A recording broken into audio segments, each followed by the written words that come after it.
And as promised, here he is, the myth, the legend, Trevor Thompson, all the way from Austin, Texas. Trevor, thank you so much for giving us some of your time for the Generations of Wealth show. How are you? I'm awesome. I'm excited to be here. Thanks for having me.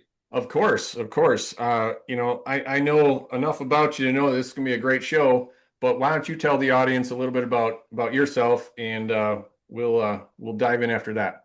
Yeah, so I'm originally from Niagara Falls, Canada. Spent most of my life in the attractions and entertainment industry. So started with Ripley's Believe It or Not, then did Guinness World Records. Then I moved to Orlando, Florida, and of all things, opened a haunted house. Then I worked 20 years for iFly Indoor Skydiving, where I opened 46 of 80 locations. I was always interested in real estate, but terrified of toilets, tenants, and trash. So I didn't want to go the single family route. And to be honest, I always thought I had to be a millionaire to become a commercial real estate investor.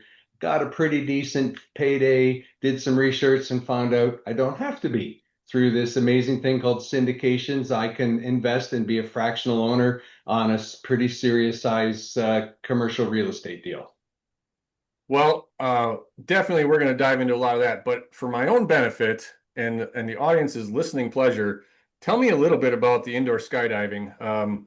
Were you an avid skydiver or So I did was you like not. it? So it was quite interesting. So I got recruited by the original founder, who was in Orlando, Florida, and he actually was very unsuccessful operating it, probably because he kind of only focused on skydivers, not something where, hey, everybody has the dream of flight, right? And so we rebranded it, we repurposed it, and then it caught on in Orlando. Then we started opening some company locations. Then we switched to a franchise model. And so I ended up opening and operating about a dozen. Then they split my role just to opening. So I opened 46 out of 80. When COVID came along, they got rid of a lot of the staff because they changed their operating model. And so since then, they've opened another 20. So yeah, it was an amazing journey. And basically, anyone from ages 3 and up can do it. It's I highly recommend it. It was a lot of fun. So were you the test subject the very I first time was they turned the fans no, I on? was not at all. I was really all on the operation side, and I let the people that were good at doing the inside and the training of the staff. But I opened the locations, hired all the teams, trained the management. So I'm a more of an operations guy than I am a tech guy, or I was not that good in the tunnel compared to the folks that work there. Did you ever jump out of a plane at all? I did. I decided I needed to try it. I actually jumped 13 times, which sounds like an unlucky number, but Mhm. my 13th was my best jump. And I did everything from crosswind landings, 3 months on crutches and a year with a cane. And so I decided it was not for me and I was going to stick to it. So, but on my 13th jump, I landed where I was supposed to on my feet and said, I'm retiring. Nice, nice. Decades ago, I got that bug. So I've had six jumps um, Okay. in my 20s and 30s, but Yeah. I loved it, and I think that might be my midlife crisis sport here in a few more years. I But know. I think if I ever do it again, I was supposed to go to Dubai and I would do a tandem over the palm just to get a photo. yeah. Because that's pretty cool. I've got a lot of friends. We opened a couple of tunnels in Dubai and they went over there and it was pretty big demand to do a skydiving tandem with a photo with the palm below you. Hmm. That'd be pretty cool. Well, that's now on my bucket list. Now I have to go to Dubai. That's awesome. I'm not going to go right now, though. A little bit Yeah, of turmoil over there as we're a recording this. little bit. Yeah. So you kind of got through that. I mean, you obviously had a ton of experience in running and managing all of that in your career as far Yeah. as an employee. But what did it look like when you finally got into investing, and when did that start? Yeah, so it was in 1978. I decided, I just really wanted to be involved in real estate, like I said. Then I found this real estate group that talked about syndications. I actually joined their mentorship program and I started passive investing. And as I started learning more and more and more, I got more interested in even being active in the space, which is now all I do is active. And, I thought to myself, I'm learning all of these things. And it wasn't until the age of 58 that I actually figured out I could passively invest in commercial real estate.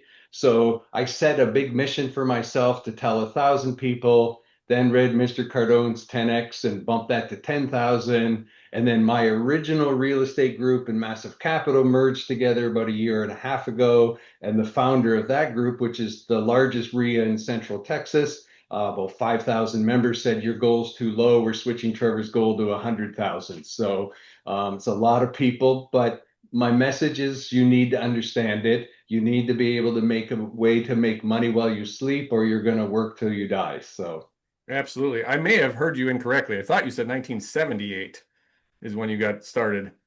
yes, sorry, 90. Yes, sorry. I've been doing this 7 years. All Yeah, right. sorry. I'll be all right. I Yeah. get my dates mixed up. 2019, 2018, somewhere in that ballpark, Yeah. probably. Because I don't want to age you, but I was born in 76.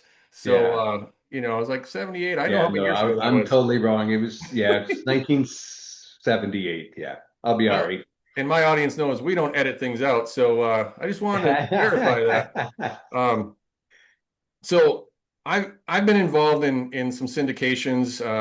My regular listeners know I co-owned a hard money lending company for 10 years, and that was syndicated, raised capital, and and currently working on a being a part of it as a GP sponsor for a syndication that's going to be coming out here, possibly even as people are listening to the show.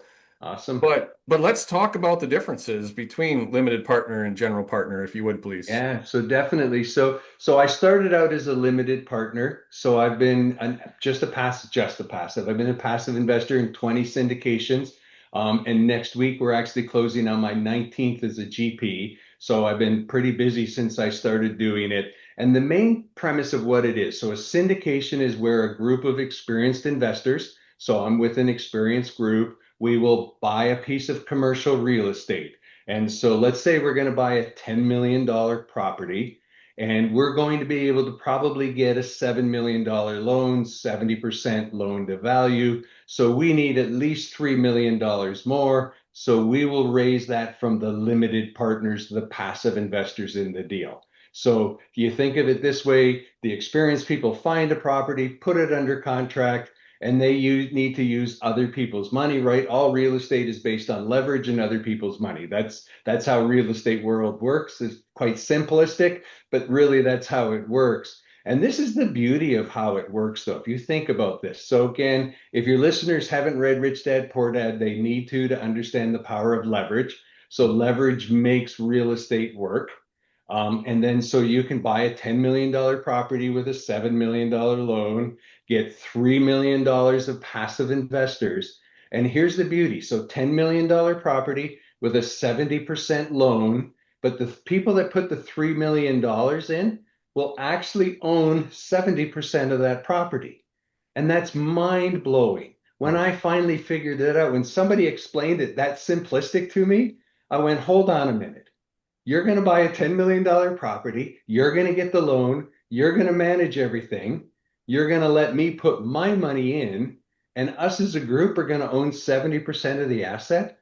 And then, yeah, that's how it works. Then again, why in the world wouldn't you do that, right? Because it's in theory double leverage, right? We're using the leverage of the debt, and then we're raising the capital to be able to do it. So if people can understand actually how simplistic it is, it's a lot easier to wrap your head around it, right? So with that $3 million worth of people's money, we're able to buy a $10 million or own 70% of a $10 million property. It's pretty mind-boggling. Well, and as a limited partner, and just the first thing I'm going to say is I'm not giving anybody legal advice, and I'm assuming you're not either, No. or accounting advice. But depending on what you're investing in, there can be tax advantages to the Yeah. limited partners. And I mean, how much do you want to speak to that? Yeah, so I'd definitely like to speak to that. So first of all, let's just forget everything. Everything you earn on your real estate investment comes to you as capital gains because we're holding the property normally for more than a year. So it's capital gains, which is the lowest tax bracket. Then we're going to do some things take where you take depreciation, and love him or hate him, Mr. Trump gave us back 100% bonus depreciation. So we're going to be able to use the bonus depreciation and pass on those tax savings to our investors. So again, I'm not an accountant, but how you can use those passive losses really depends on who you are. So if you're a full-time W-2 employee, you're only going to be able to use passive losses against passive real estate income. But again, think of it. If you put $100,000 into a property, you're going to earn maybe 40 through the 5 years, tax free or tax deferred, let's call it, because there is some recapture. And then if you're like me and you, we're professional real estate people, we can get the where we almost pay no taxes because we get to use this bonus depreciation. Now it's a little bit like musical chairs. You got to be careful when all the chairs are gone that you've Mhm. got a spot, and you got to make sure you talk to your accountant. But if you think about it, America was set up to help people provide housing and do different things. So there's a lot of things that are set up. And again, I don't want to be political here, but love him or hate him, when the man said I pay no taxes, it wasn't because he cheated. It was because he used the laws that the government has put in place for us to be able to take losses on paper losses on our real estate dealings and offset our tax payments. And it's super powerful, and there's lots of ways to do it. And again, you got to be careful. Some people will go out there and tell you, oh, you can use the whole thing even if you have a job. It's not true. So I want to make sure I'm clear. Mhm. But it is still the most tax efficient way to grow your wealth, no matter what happens. And it's also going to depend on the syndication. So, like Yeah. when we had money raised for our hard money lending company, it was a debt fund. So it's very different. It's Correct. very different. There was no passive losses because everything that That came back was gains from loans. That's correct. And then also some real estate. So we build some new retail. There's no depreciation because you can't depreciate the land. There's nothing there. You're building it. So really depends what you're buying, and are you able to pull all of the levers. So there's a lot, and that takes a big consideration in it. So, but on average, if you're buying a hard asset Mhm. and you're actually owning the hard asset, and you can implement this bonus depreciation, your passive losses can be anywhere from 40 to 80% of your original investment. And again, how you can use it depends on yourself. But it's just no matter what, it's a great way because again, it's not how much you make, it's how much you keep that really matters. Absolutely. And I think the easiest way is just a general rule of thumb. If you're investing in a syndication that's holding any kind of income producing rental type property, Yeah, commercial, apartment complex, things like that, you're likely going to be able to participate if that's how the syndication is set up, to take that's those passive losses. yeah, Um, and so like the project that I'm, involved in, it's a redevelopment. There won't be that structure, that's correct. Yeah, you know. yeah. And Um, we do some new build retail, industrial spaces. Those ones don't have any of those associated with them. So just make sure you understand, mhm. and make sure you double check the facts, because there are folks out there that will tell W-2 employees, "Oh no, you can claim it. Just be careful. You want to make sure that you're getting the right advice so Mhm. that you're getting, there's the one of the big um, Roy, I can't remember his name now. I'm drawing a blank. One of Rich Dad Poor Dad's financial advisors says if you want to change your tax, you have to change your facts. Yes. And you just got to know how to do it, and what loopholes are there to do it.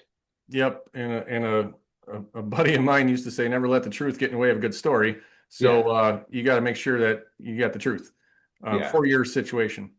So before we kind of get to the active role, or a GP role, this is something I talk to people about, and I want your opinion. You mentioned leverage, and, yeah. and many syndications are going to use leverage with a bank, which means the syndication is in a second position behind the That's bank. correct. Okay. Now, if you got in as a limited partner and the investment, we'll just use an apartment complex, was bought at a point in time where debt was 4 or 5%, and now debt is 7, 8, 9, Yeah, and there's a, the loan comes due, or it was a bridge loan or whatever it was, you are taking that risk, right, that's as a limited correct. partner. Yes. Um, Yeah. is that the majority of what you've been involved in? Yeah. So again, it very different. So back in the 1819 and 2021, a lot of people were buying distressed real estate on bridge loans with non-fixed rate debt. So Mhm. not to make it too complicated, it meant your rate changed. What happened? So again, you're buying an unstabilized property, something that's in distress. And so, I mean, I'm a passive investor in a deal that was at 3.8% and went to 7.8%. And that project ended up $2 million. It was a big project, $2 million in more interest charges than were in the budget. And they had to do a capital call for the $2 million. It's just what it is. And so again, you got to be careful, but I don't want to scare people away. Mhm. So what I can say right now in today's market, look for something that is fixed rate debt, just because whoever thought we would have gotten 11 rate increases in 18 months, never in a million years. It's starting to stabilize. But again, fixed rate debt has become a little more important to me than it was before. And that's because so many deals, Warren Buffett says nobody knows you're swimming naked till the tide goes out. And when interest rates went up, the tide went out, and there were some folks swimming naked. Absolutely. And, like syndications I've been involved in, and the one I'm currently involved in, we're not using institutional debt. We're syndicating the entire project. Yeah, So that syndication is in first position. It's the yeah, owner. yeah, Um, and there's pros and cons to that for the general partners, which we'll talk about next. yeah, Because typically that's going to, it's going to pay the investors more, which means less for us as the GPs, yeah, but who has all the control? yeah. All of the investors, right? We don't have an institution that can I don't want to say change the rules along the way, but that has happened to people, No, it definitely has. And again, everything I've been in has leverage. Mhm. And so I've never been in a deal that's just been 100% capital raised. And part of the reason is, right? So normally the bank's going to be happy, right? Let's say right now, 6% interest. And our investors want, 20% returns. Mhm. And we can't give it to them without financing 70% of the project at that. Right. And then sometimes some deals have had what they call pref equity in the middle. So you got to know where you are in the capital stack, right? So the bank is always first no matter what. Sometimes there's some people that are called pref equity. They're next in line. And then passive investors are third in line. And if the deal's structured correctly, you and I as general partners, we're fourth in line. Right. So again, make sure when you're investing that hierarchy that you're ahead of your general partners at least, because they're all there trying to make money for themselves. And if you get paid before they do, it's a good scenario. Yeah, and quite frankly, if the general partner is ahead of you in the capital stack, I would Yeah, I not wouldn't be invest. I wouldn't be doing that, because that's not good. And that comes with listening to shows like this, Yep, and just dipping your toe in or whatever, but you don't want to dip your toe in and then dive in head first if you don't know what you're doing. that's exactly right. You want to get educated. And that's Definitely. why I'm sure you're doing the show to educate people, right? Um, 100%. and I always tell people who you give your money to is more important than where you put your money. So again, find people that you know, like, and trust, get to know them, listen to them. So I know again, you're doing these podcasts so you can educate your listeners and different things so they feel comfortable with you. Mhm. That's why I get on these podcasts. I want people to feel comfortable. Trevor, he seems to know what he's talking about. Let's follow up with him. Don't ever look at these Facebook ads and LinkedIn things and invest, please. Invest with people that you can get to know. Yeah, the truth of that is the right GP will move heaven and earth to Yeah, protect their investors. The wrong GP, when the when the shit hits the fan, Yeah. they're going to move on to the next project, and the investors are going to left hanging. Yeah. So yeah, it's very much about character and ethics and It morals. is. And again, I want to make sure I'm clear too that there is risk, right? This isn't a risk-free space. Hmm. I have lost money and I've made money. And so I'm always clear with that those things happen and you've got to make sure that you understand those things. Yeah, so let's talk about general partners and what's the role difference between a GP and an LP. Yeah, so an LP is basically the way I like to describe this. I've got this little scenario that let's say you and I have an airline. We're the GPs. We're running a company. And the people that are buying tickets to go on the plane, they're the LPs. They don't have to fly the plane. They don't have to put gas in the plane. They don't have to know how the plane works. They don't have to know anything. They're just buying a ticket. They're buying a space on our deal. And so a passive investor is exactly that. They got to understand. They'll get updates just like you would on an airplane, right? Hey, we're running late. We got some turbulence. So we got to change here, this, that, whatever it is. But the general partners are the ones that find the deal, secure the deal, get the debt financing, and then operate the deal. And then within that team, there are several people. So my role within that team, I'm part of the capital raising side. So I help bring the investor capital to the deal. There's other folks that are on our deals. They're the ones that find the deals. They're the ones that understand them. Then there's people that underwrite the deals. And again, you're looking for a team that has some depth, has a few people in it. And then the most important role is who is the asset manager, because they're really the person operating the deal and protecting everybody's interests, including mine as a general partner and all of my passive investors. They're the ones that are, whatever we're doing, they're the ones that are making sure it's done right. And it may be a team of people, but you want to make sure that there's somebody whose job it is, right? That we don't just buy these things and then go sit on the beach and watch the checks come in. 100%. 100%. So with the GP, what are some ways a GP gets paid? Yeah, so the GP gets paid several ways. So number one, we do normally collect what's called an acquisition fee. So an acquisition fee is so in a $10 million project, 2% of the purchase price would be paid out to the general partners. And that's for them for putting their risk capital in, their work, securing the loans, and doing different things. And then when you get the split of the money, we make on our deals a 70-30 split. We make a dollar. 70 cents of that dollar goes to our limited partners, and 30 cents of that dollars goes to the general partners, depending on how much of that 30% we own. Now, on our deals, we often then add a preferred payment in there, which says until our limited partners make 7% return on their money, we don't get paid. It's kind of like a performance hurdle. We also have had other deals that have said if we achieve greater than this return, our split goes to 50-50. So again, on that deal, we pay 7% before we get paid. Then it's a 70-30 split.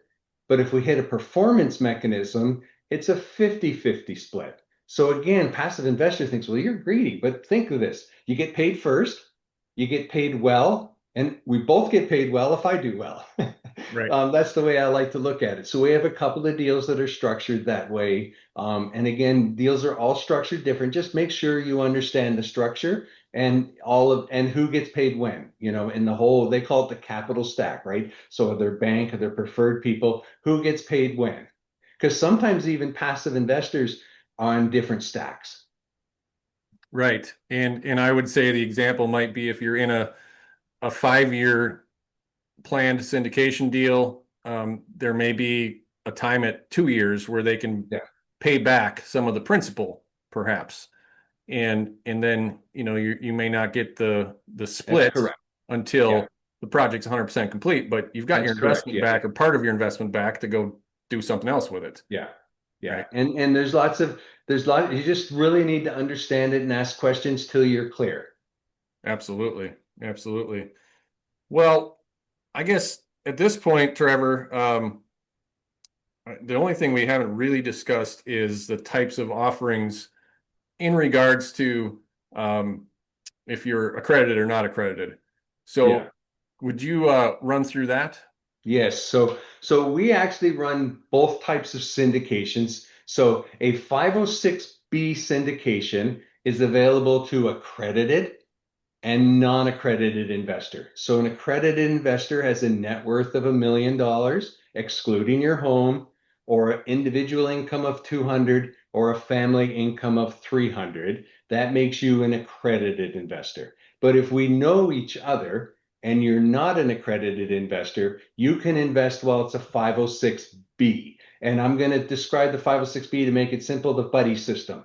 I know you, you're my buddy, so you can invest in a 506B. Kind of simple to know. Now, accredited investors can invest then too, and they actually don't have to third party verify. They can self select their accredited. So we often start our deals like that, and we can only present it to people we have a relationship with. Then we will switch our deals to 506C, and I can tell everybody. So I could talk about it on this call. I could do different things. I Mhm. can offer it to everybody, but you have to be accredited and you'd have to get certification from third party to prove that you are. Right. And I know that might sound a little daunting, but it's not. It's like our SEC attorney is gonna have a what is it? Probably a 2-page document to fill out. Yeah, well, we use third party. So we use a company, it's linked in with our system called Parallel Markets. You can look them up online and they're a service and you basically just upload your documents there. They'll ask some clarifying questions and issue a certification. You can also get it done by your accountant or your lawyer, or if you're getting it by income, that's super easy. You can just send us, your tax report. And if it shows that you've made more than, Mhm. super simple. It's easy for us to just upload that document and click the accredited button. Yeah. And I think I want to reiterate the buddy system, the 506B. Like if you have that syndication, do not be putting anything on social media, sending out That's correct. emails, do not advertise. Um, Anything. and we had a guest, and I don't know the show, and I can't quote it right now, but we had a syndication attorney, and we talked about this at length, and people are like, "Well, I'm not going to get caught. I just put something on Facebook about looking for investors," and yeah, that never goes away. That That is, never goes away. and the SEC is absolutely watching for that type of stuff. Well, they are, and they're looking for repeat offenders. They're looking for people that do things. And you have to be very careful what you post. Very careful. I've been doing this for a while and I'm kind of fanatically careful. And then again, we don't post any of our deals. Now, all of our deals we switch to C, but even if we don't, we'll post they closed because now they're closed. We're not raising capital for them. Right, And right. we also do property tours at our properties. So if you're in Texas, connect with me. So what we do is we'll walk through a property. I've had 60 people come on a property tour, and I call it the good, bad, and the ugly, and we always start with the ugly. Mhm. And we walk into an apartment, and sometimes people are walking out plugging their nose, going, and then we'll walk through a finished one and say, hey, this is what value add investing really is. And a lot of people don't understand, especially in multifamily, you can force value add. So again, let's say our $10 million property was 100 apartment units. If I can increase the rent on all 100 apartment units by $100, that increases the value of that property $2 million. That's forced appreciation. Mhm. So a $10 million property pulling one lever of increasing the rents and keeping the cost the same can add $2 million worth of value. That's 20% added value by pulling one mechanism. And 70% of that is the syndicator's That's correct. It goes to profit. the people, to the LP investors. Yeah. Yeah, 1.4 million just by increasing rents. Yeah. And that's absolutely the power of finding good deals, number one, value add deals, and then having good GPs that Yeah. are putting that foot forward. So, well, Trevor, I have a really hard question for you. What is one question I should have asked you that I did not? And it can be about anything. So one question you should have asked me. Wow. I think you've done a good job. I don't have a one question. I mean, I guess how to get in touch with me. LinkedIn is the best place. You got to remember the K. Trevor Thompson. Connect with me, say meet you show, saw me on Derek's show. Love to connect with you and talk to you. Fantastic. See, it's not that hard of a question. I, I I've had a couple. usually have my bucket list of things I want to talk about, and you got them all. Well, I've had a couple of guests that got a little bit stumped, but everybody's got through it at one point. But I love that question because it usually Yeah, brings something out that maybe I wouldn't have thought of yeah, or whatever. Well, either way, Trevor, thank you so much for your time and your my knowledge, pleasure. and just being a part of the Generations of Wealth show. Thank you for having me. I've enjoyed myself. So everybody else, you know the drill. If you're a regular, go out there and share this show, get this into, other people's hands and in their ears to help them learn about, in this case, syndications and all of our other shows. And until the next one, go out there, live your vision and love your life. See ya. Welcome to the Generations of Wealth podcast. I am your host, Derek Dombeck, and today we are talking about syndications. Before we bring on our guest, those of you that have been listening for a while, you know me and you know a lot of the different things I do. Have been involved in some syndications and working on one right now. So if you ever want to reach out and talk to me about one of my transactions that I'm doing, or you need advice or help raising money, putting syndications together, please don't hesitate. DerekDombeck.com, thegenerationsofwealth.com. And, as always, let me be a resource. So with that said, let's bring on our guest.